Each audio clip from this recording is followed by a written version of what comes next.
everyone, welcome back to the Empower Journal, a space to create the life you want to live.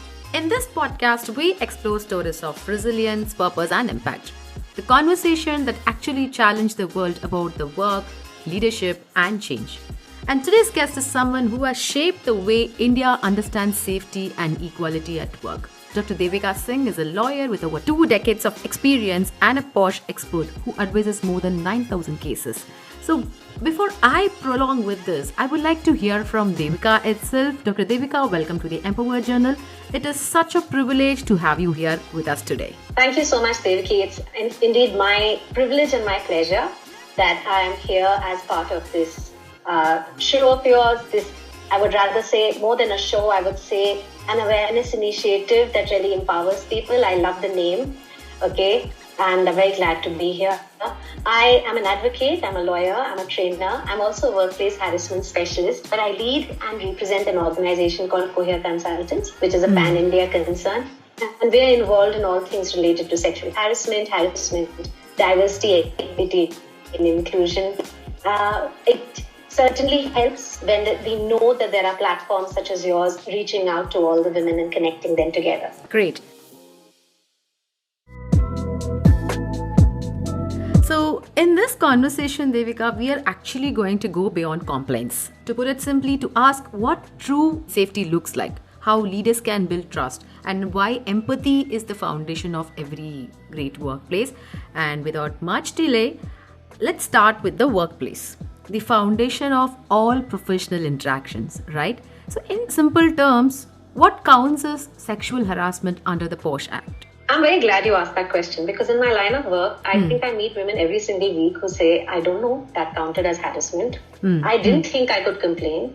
Okay. And even more profoundly in our world today, our virtual world today, a lot of people who say it was just online, it was just a text, so doesn't even qualify. Right. And I'm always reminded that awareness is still our biggest gap. So if I want to put it in simple words for you, Devki, any unwelcome behavior of a sexual nature, which could be verbal, it could be non-verbal, could be physical, could be digital, it counts as sexual harassment. The key identifier being sexual nature, all right?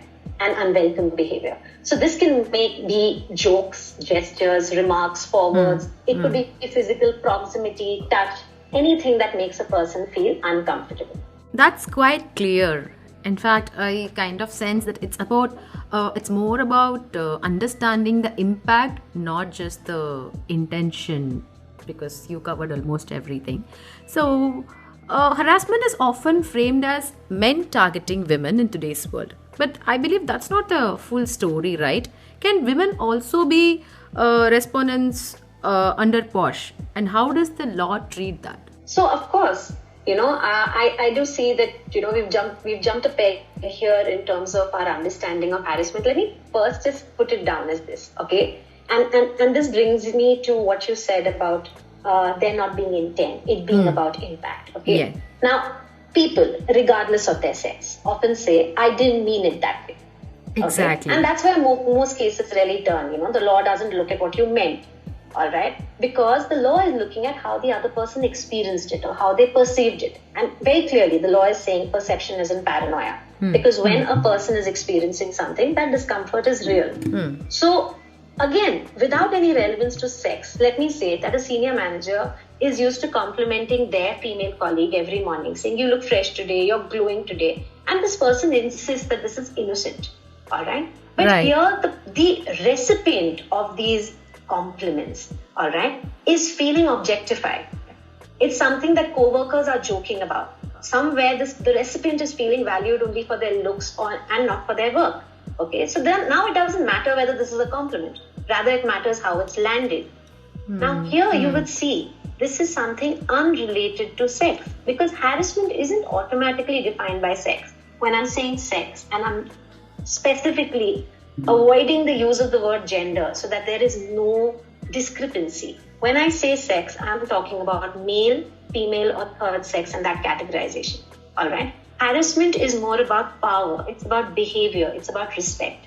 So even if this same conduct, which we probably are more able to easier understand between men and women as being objectionable, but if this same conduct is say between women, gossiping about a colleague's appearance, spreading rumors about someone's personal life, or making like sexist jokes about other women. This is equally harmful. So even the Sexual Harassment Act, it doesn't distinguish by sex of the perpetrator. It looks at whether the behavior was unwelcome, sexual in nature, caused discomfort, moves from there. Absolutely. So many employees aren't sure what support exists in their organization. So for our listeners, what should they know about internal committees at their workplace? Now, the law mandates that every workplace needs to have an internal committee. Right. Particularly if you're a company that has 10 or more employees, you need to have an internal committee. This is a body of people who are trained. Okay, they're trained to understand, identify sexual harassment. They're trained to know what they are supposed to do when they receive a complaint, and how also they're supposed to investigate complaints. Okay, for any organization that has less than 10 workers, they may opt for the district committee to be their forum. All right, and these district committees are available at the district level. They're set up by the district officer, such as the district magistrate, okay, or the district collector. Okay. But let's talk about workplaces as we understand them at work, in organizations. All right. Right. Now here, with this internal committee, all right, which is there, okay, you have a right to file a written complaint. You need to do this within 3 months of whatever you may have faced. If it's a series of incidents, then it has to be within 3 months of the last incident.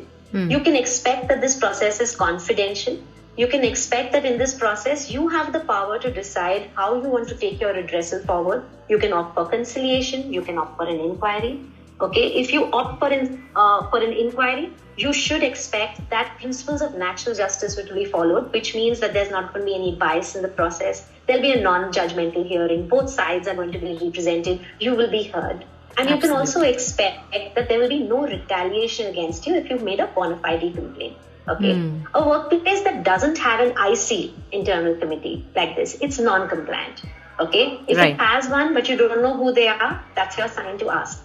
All organizations are required under the law to put up their internal committee member list on notice boards in the workplace, and also ensure that it is available on their website. The information is available on their website. Yes, so knowing your available resources is the first step towards protection. Well said.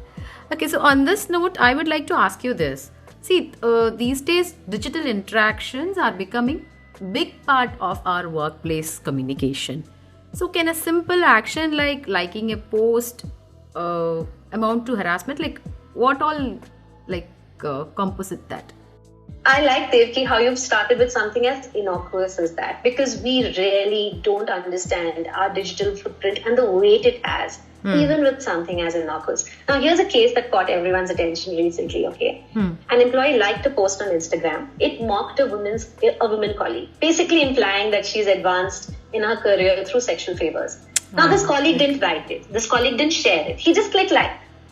Okay. And with that one click, that post became visible to everyone in this person's group. So all those co-workers that were, say, following, all right, the person who liked the post, they suddenly had visibility to that post. Now, that is reproduction. Okay. That is replication. Fine. That is publication. And when the woman realized that this post is visible to so many people, she felt humiliated. She complained. The IC found that the original poster of the post, okay, as well as the person who liked the post, were both guilty of sexual harassment. But it's interesting. The takeaway here is that digital behavior, no matter how innocuous it may seem, is professional behavior. Even your endorsement is your voice online. So you certainly need to be very careful around where you express your voice and how you do it. Wow. So you mean to say even small gestures can have unintended consequences online? Quite scary. It is. I understand it is scary, but think of it like a moral compass. See, harassment isn't confined to corridors or cafeterias. It can happen in feeds, comments, group chats. So before we do anything online, before we react, just ask yourself, would I do this aloud in a meeting? Okay. Would I want my name under this if a screenshot went to HR? Right. And if the answer to that is no, that's your internal boundary talking. So if you keep having this conversation with your internal boundary before you take a step, it's not scary any longer. It'll slowly just become muscle memory and automatic. Got it. So to ask you on the lighter note, see, also this humor often gets misinterpreted in digital spaces. So, and I think humor isn't always a defense. How does this context matter in digital communications today? Oh, it matters a lot. And in fact, this is something that even predates, okay, our understandings of digital interactions. Several quotes from time to time have commented that supposedly harmless interactions, people believing that this is harmless, this is just humor, supposedly harmless interactions can actually have a wide impact. Okay. In one inquiry that I was part of, an employee forwarded a funny meme. It was about women drivers. Typically, one of those jokes that people make on women drivers. And he sent it to the all-staff group. People said, hey, this is not the group for it. He said it's just harmless humor. Okay. And then when this matter went up to an internal committee, what the internal committee noted was that women employees had previously raised concerns about that person, similar jokes also. The concerns may have just been raised as, someone sending a sad emoji or an angry face emoji, etc. But concern had been raised, which means this person continued that behavior despite knowing that it is behavior that's not landing well. Okay. Right. Now here, he cannot say humor is my defense because context is everything. Courts agree on this. All right. The Delhi High Court in a case had said that the evaluation of harassment depends on the manner in which it is perceived. So your audience defines the impact. You can't say I didn't mean it or it's just in fun and get away with it any longer. Okay. So it really highlights how intent and perception both shape the workplace safety. Well said. So with this, I would like to talk about something very important with which you started the introduction as well, the deep fakes, revenge, and the digital defamation. See, like I said, technology has also brought new challenges for safety and privacy. How are laws evolving to protect women from deep fakes and morphed images? We had the Information Technology Act in India that's been in place since 2000, and of course it's gone through substantial amendments. They sometimes say that law has to keep up with technology. The good thing is that currently our law is quite robust, and it really takes care of this new chapter of harassment, this new phase that we're seeing, AI-generated content designed to humiliate and threaten women. Yeah. Okay. We had a case in which a woman's LinkedIn profile photo was edited. It was put onto this explicit body, okay, and it was shared in an office WhatsApp group. It wasn't her, no doubt. The image wasn't real, no doubt. But the damage was very real, okay. She, after that, faced whispers, screenshots, had sleepless nights, okay. We helped her file a cybercrime complaint. This was under section 66E, 67 and 67A of the Information Technology Act. And also because this was a workplace WhatsApp group, an office WhatsApp group, we also helped her file a workplace complaint since colleagues had circulated it. Okay. And that's how eventually the issues were taken care of. Right. So I understand that's very crucial. The digital harassment is real though, and laws catching up, good to know. But for individual facing it, knowing what to do matters most. So what practical tips or steps should someone take if they become a victim of digital defamation or cyber harassment?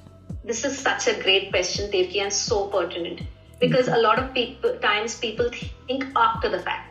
Yeah. But when the fact is happening, we just need that little bit of awareness to kick in. Take screenshots, save links, okay? And ensure that you don't delete the original, okay? Ensure that you have as much possibility of recording out the original, all right, as can be there, all right? And ensure that you then file a complaint at cybercrime.gov.in. Okay, it's fast, it's free. You don't need to be overtly concerned about form and structure. Okay, what you need to basically say is when it happened, how it happened. These are the date stamps. Okay. Fine. These are the timestamps. If you have any idea about the person's identity who's done this, then put that. All right. Even if it is, say, an approximation, you may think that it has come from somewhere. Put those details, all right, and definitely put the screenshots, the links, etc. that you have managed to save. Okay, you file this online at the portal that I mentioned, cybercrime.gov.in, and you file this as a complaint with your internal committee. Both of these representations are confidential. Right. So you mean to say that immediate action and documentation really makes the difference. Okay. So with the blurred lines and the work, WhatsApp and talking about well-being, the hybrid work has also made personal and professional boundaries kind of blur. Like there is no timings, people reach out or during after office hours. They are expected in the terms of OT or extended work lines. How does that affect harassment in the workplace? Oh, it's such a gray area because in a way I think we're always working. Yeah. Okay, particularly as women, I think we just seem to have no boundaries because it's work in office, it's work at home, and then some jobs give us the chimera of flexibility. Okay, so we become even more beholden to those particular jobs, saying, "Oh, I managed to come back home earlier today because of the flexibility I have. So now I have a late night login." So just to compensate the hours. So, I never understood that exactly. concept. It's your personal time and it's your professional time. Try to draw the line. Well, and I know how difficult it is to draw the line. Okay? Yeah. When the workplace doesn't end with your laptop anymore, because it's not just your laptop. You could shut your laptop, no problem. But then there's WhatsApp messages, there are Teams pings, there are late night DMs. Okay, so what we really need to understand is definitely all of these boundaries are blurred. But wherever we have a connection with someone with relation to work. Even if you are in a personal space, even if this is outside those typical office hours, this still is your workplace. All right? There is no changing that. This still is your workplace. So your workplace dimensions, and this is what we call the extended workplace in POSH nomenclature, your workplace dimensions have expanded to take care of where you are and where there is something related to work or consequential to work that can occur. Now, what that means in real sense. This woman told me about a person who interviewed her for a job. Okay, fine. So the interview happened. After the interview, there were results that came out. She succeeded in that particular interview. She got her results during typical office times, an email that came to her, HR reached out to her, etc. Late night, the person who interviewed her DM'd her. Okay. Simple, innocuous, hi, did you get the results? She responded back saying, thank you so much. Yes, I got the results. All right, fine. And then the next DM was, have you had dinner? Okay. Now she ignored it. Okay. It wasn't a conversation that she wanted to get into at say 11:30 in the night, right? Fine. So she just ignored it. Interestingly enough, the day she joined, okay, this person who interviewed her was her team leader. Okay. And the person said, you ignored my DMs. You were so ungrateful. Imagine starting your first day at work like that. Okay. Right. So what could have been possibly just an innocuous statement said in a private moment, all right, actually had a consequence that came to work and set her tone and tenor with her team leader for the rest of her work-related interactions. Okay. This is where it isn't just a matter of a line getting blurred. This is where it's a relationship getting blurred. Okay. Right. So what I usually guide folks to is that try to set up do not disturb hours. Okay. Fine. Attempt to say no to calls after work unless they are necessary. Try to have an expectation, which you can even put down in writing. There is no harm around it. I have it in my signature block. All right. Okay. Where in my signature block, I've said that I respond to messages at a time that suits me. I have no expectation from you to respond back at the same time. Okay. Take your convenience and respond back. All right. So you can just, I'm not saying you have a conversation with someone saying, hey, I expect you to do this. No. Put it down in your signature block saying that after work, I usually switch off my phone or I do this. If there is something urgent, you can ping me, all right, text me, and I will respond back to you as soon as it's possible. So, set those boundaries, okay? And use your official channels for professional communication. If someone is bringing the communication to WhatsApp, tell them to come back on Teams, okay? Because see, Teams is monitored by the workplace, right? Your WhatsApp could get deleted, the person could delete it, there are one-time messages, there are so many ways in which things can change. So bring it back. All right. And when there is repeated boundary crossing, call it out early. Right okay? then. It is much better to call it out early rather than let the line shift, because then you sit in this guilt that maybe it's because I responded back to that person's message at that time, and that's why now they are used to talking to me late at night. Okay, so just call it out early. Your discomfort should never be something that's suppressed in silence. Fantastic, Devika.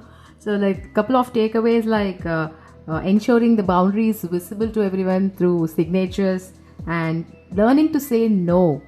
That is something we need a separate session for women, because it's always yes or sure or I'll get it done. So, absolutely fantastic. Okay, so again, to take it on a lighter note, it shows that how modern workspaces required new awareness of behavior. I completely agree to that. But sometimes you need that supporting hand, and not every gesture is a harassment, irrespective of the gender. Like you rightly pointed, the context matters. How can we, as an employees, can differentiate between care and harassment in these blurred boundaries? It's simple, all right, and it's once again about going with your gut. Okay. Don't give excuses. The moment your internal compass starts giving excuses, understand that you're on a slippery slope. Like that example that I gave you of those late night messages. Okay, fine. She did not respond, but there are many cases where I know that people, particularly to innocuous questions like "Have you had dinner?" will respond back saying, "Yes, I have. Thank you." All right, and then the next text is, "Oh, how are you up so late?" And then you find yourself, explaining why you are up so late, like saying something like, "Oh, I sleep late." Now the person has an excuse. "Oh, I got to know that she sleeps late, and that's the reason why I was texting her." Okay, we tend to not understand the slippery slope that we come on. Okay, but point is simple. All right, friendship, care is not one-sided. All right. And when we are talking about work, the code of conduct comes first. Friendships come later. So if it's something that makes you feel compelled, if it's unwanted, if it's repetitive, if it makes you feel guilt-laden, the moment you start feeling guilt, you need to understand it's harassment disguised as care. I often see the emotional labor women bear online. They're smiling through discomfort, they're responding politely, they're softening their tone to stay nice. Now that's not kindness, that's survival conditioning. Right. Okay, and they have to recognize that safety isn't just something that's physical; it's psychological. So if you're on this slippery slope where you're feeling the guilt of this harassment that's disguised as care, the most important thing for you to recognize is that you have to not ignore it. Every time we ignore discomfort, we actually teach someone how to treat us. So not ignoring our own red flags, signals, our gut is the first step that we can do. I often tell people I train, guard your energy like you guard your password. Okay? Set boundaries early. If someone's crossing boundaries, call it out early. Try to use option channels for professional communication. Say no to calls after work. Set do not disturb us. It's fine. You have to create that space. You have to create that boundary. Right. So I also get it, like understanding these boundaries, the key to healthy work culture. So let's get into a story time kind of, because in your experience with the 9,000 cases, you would have come across whatnot. So stories can be a powerful teachers as well. Can you share examples of women who acted courageously and what we can learn from them? I'm so glad you used that word courage, Devki, because a lot of times when people think about complaining, they think about it in very weak circumstances. They think like nothing will come out of it. And I want to talk about something to be hopeful about, and that's courage. The law is giving us tools. We just need women to find the courage. Okay. Right. Now, a few months ago, I handled this case. It was a young woman. She filed a complaint against her manager, and it was a suggestive text. Now, this manager was popular, well-spoken, senior, had been in the system for a very long time. So obviously, this young woman who's just started her career maybe a year back, she was terrified. She was absolutely terrified. But something really rang in her favor, and that was that she did not forget the education and training she received in college. Now, you need to understand the UGC has actually made it mandatory for POSH training to be given to all students in colleges. All right. Okay. Okay. So she remembered her training. So when the suggestive text started, she documented everything. She put down dates, she put down screenshots, she put down the tone. She just documented everything. Now, one of the questions the IC did ask her was that you knew that he's doing something wrong, then why didn't you block him? Okay. Okay. Now, it's a fairly insensitive question, not something I endorse at all, okay? Because there should not be any amount of blame and shame that comes from an internal committee. But sometimes members do just jump the gun, and we need to realize that there's also that kind of generational divide that is there, right? Okay, Yeah. We are possibly, older IC members may possibly be coming from a generation where it's about me, about us always saying, this is the boundary, this is the line, us blocking, us ignoring, us evading, okay? It is always told to women. Yeah, exactly. The newer generation, I'm so glad for them, because this girl responded back to that question, said, I shouldn't have to rearrange my life around someone else's behavior. Fantastic. And it was a pin drop moment. I loved it. That line just stayed with me. It resonated. She went on to win her case. The IC recommended a termination. It recommended a policy revision. And I knew this isn't just a personal win. It became a company precedent. Okay. In another case, a woman discovered her private pictures had been shared after a breakup. She didn't hide. She acted. She filed a cybercrime case, made a workplace complaint because the person who she was complaining against, the man, was a colleague. And she got both the outcomes. She got criminal action. She got workplace accountability. So that's what courage looks like. Courage is quiet. It's methodical. It's brave. And every fair inquiry that an IC manages to safeguard, it's a small revolution. When I act as an external member on an inquiry, and I manage to ensure that the process is baked well with due process and natural justice, I know that I'm not just affecting this one life, okay, that has come as a complainant before us. I'm actually affecting the mind process of the entire company, the thinking of all the IC members. And it's a revolution, because when the system is working, it's working slowly. So what are some legal updates that women should be aware of, like apart from the documentation, particularly around POSH compliance? Because I also understand from you the legal landscape is evolving constantly. So on that note. Absolutely. And it's fantastic, really. I think it's brilliant that courts are coming up with judgments that are so connected to what people are facing. All right. This was a case which was involving a comedian who made a joke about a person with disabilities. And the court said something very powerful. They said, when humor starts making fun of others, this is a breach of sensitivity. And it added that today it may be one community, but tomorrow it could well be another community. Today we are talking about persons with disabilities. Tomorrow we could be talking about women. Okay? And that statement matters because it reminds us that when the Supreme Court is saying this, okay, it is not brushing off harassment under the label of humor. Okay? Offensive language, for example. In 2022, there was a Delhi High Court that upheld sexual harassment charges. This was against a man who told a woman to F off. Okay. Now, many argued this phrase just means go away. We use F all the time. All right. But the F word all the time. But the court went deeper. It said that in the context of Indian society, this term is vulgar. It's sexually colored. It's offensive. It's insulting. Now, this is important. It's important when a court calls it out, because a lot of people start thinking of this as the typical lingo. So whether it's a meme, a message, or a casual slur, the courts are recognizing that verbal abuse, sexualized language, this is on the same sex spectrum as harassment. These rulings are showing us a pattern. The judiciary is listening, the lens is sharpening, there is a tolerance, okay, or rather an intolerance now for harmless conduct. So there's zero tolerance now for what we call misconduct now. And that's exactly how it should be, to my mind. Okay, there are many more progressive judgments, Devki. We've also had the judgment in Anamika versus Union of India, where even persons who identify as women, okay, persons who are trans, all right. So the protections under the sexual harassment laws aren't just now for cisgender women. They've also gone to individuals who identify as women. And the idea really being that safety isn't a human, safety is a human right, you know. It's not a gender favor. So beyond laws, practical tips can actually help protecting both safety and sanity. So is there any key notes should women take at work online to protect themselves and maintain their mental sanity? Oh, I wish I could make a toolkit, and I wish every woman pinned it on her desktop. Right. Literally. Okay. And this is what my toolkit would look like. It'll be this digital safety and sanity toolkit. All right. At work, know your IC members, save their contact emails, read your company's POSH policy at least once.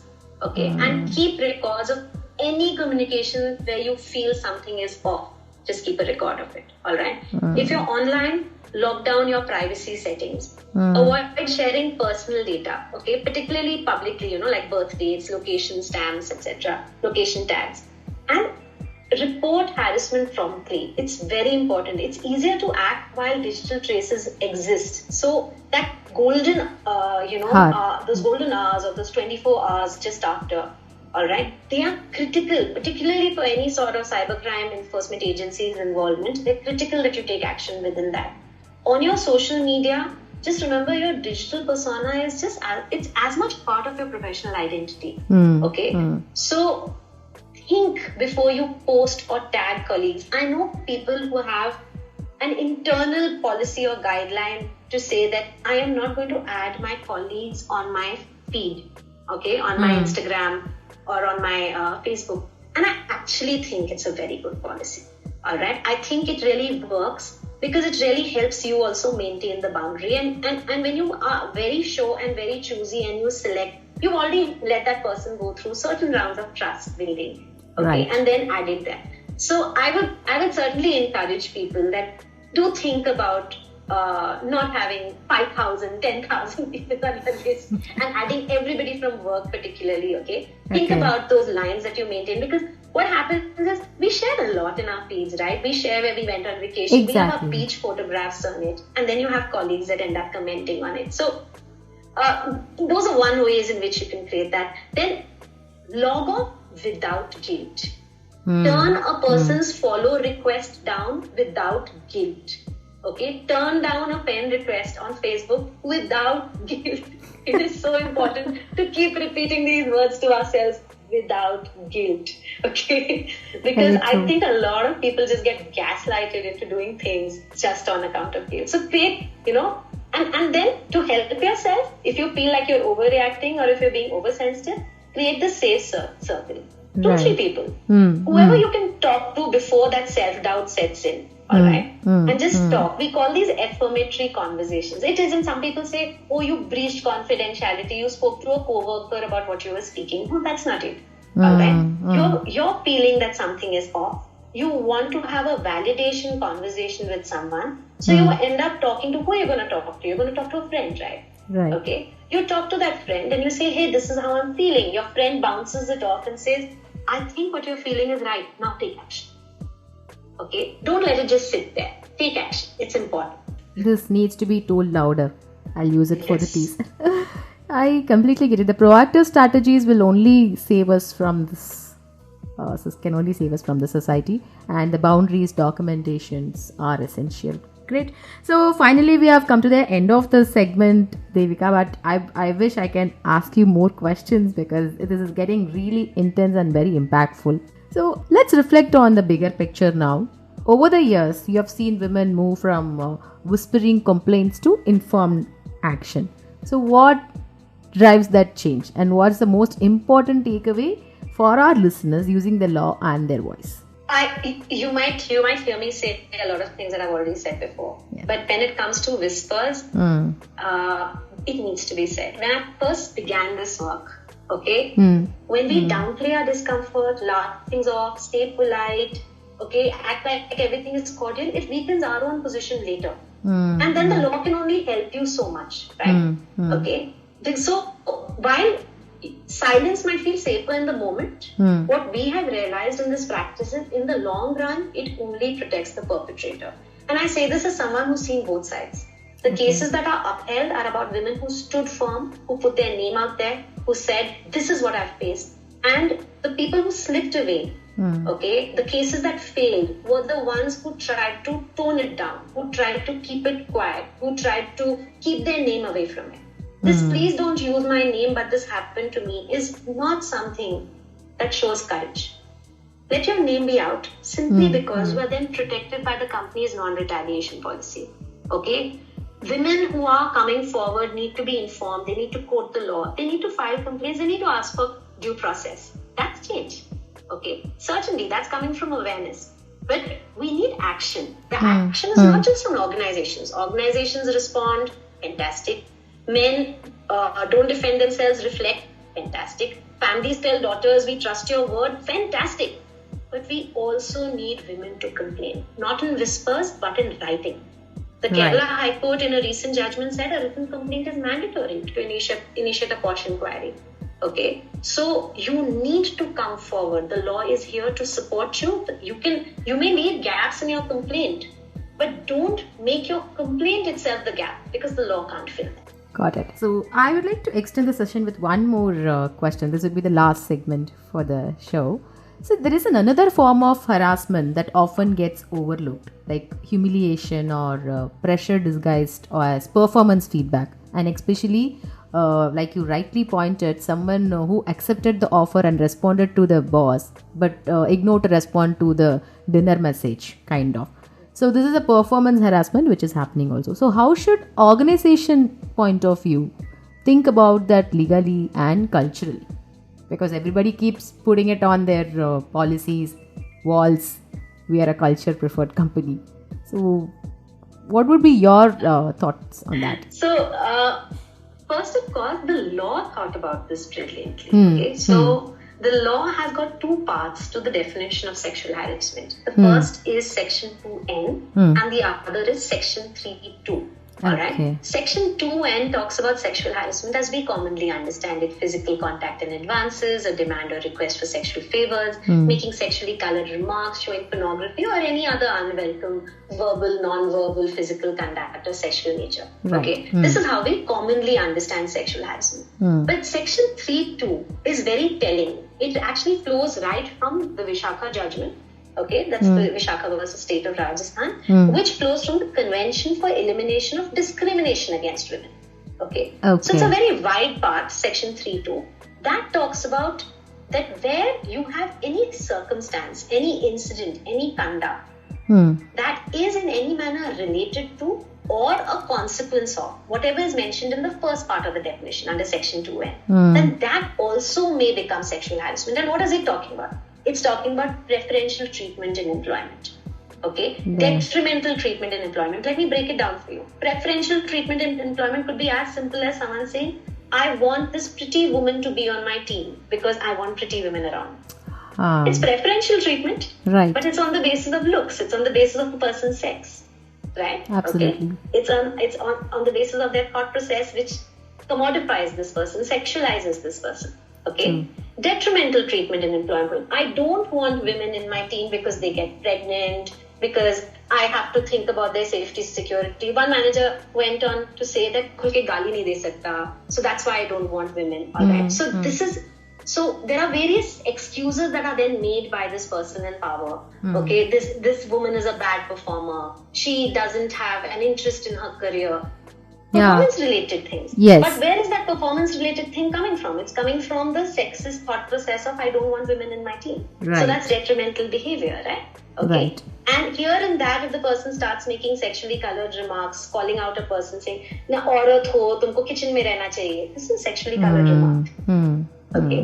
So the moment we start putting the definition of Section 2N together with 3.2, 3.2 carries on to talk about hostile work environment, offensive or humiliating treatment. Okay, it talks about where a person may perceive a threat to their present or their future employment status. Okay, or even humiliating treatment that's likely to affect health or safety. All right. So 3.2 really expands the definition of sexual harassment. However, on a cautionary note, all right, Section 3.2 cannot be utilized in isolation. So the Kerala High Court, the Supreme Court, they commented on this, that there needs to be some element that has happened under Section 2N. It can't just be a person coming and saying that I am getting bad ratings at my work because my boss doesn't like me. That won't become a sexual harassment case. Okay. However, if the person says I am getting bad ratings at my work because my boss doesn't like the fact that I'm a woman, okay, and has exhibited XYZ, in terms of me being a woman or has humiliated me as a woman, then it is sexual harassment potential. God. So both these parts need to work together, and people need to bring up, their concerns, recognizing that both these parts are there. Fantastic. It was absolutely brilliant. So thank you so much once again, Dr. Devika. Thank you so much, and thank you once again to your channel. All right. I also want to thank everyone who's listening. I want you to know there is gratitude I feel for even making the time and space to listen. Stay aware, stay assertive, and like we say at Cohere Consultants, just keep it right. So, guys, this episode reminds us that workplace safety isn't just about policies, it's about empathy, accountability, and everyday courage. So, thank you for listening to the Empower Journal. Until next time, keep leading with care. Thank you.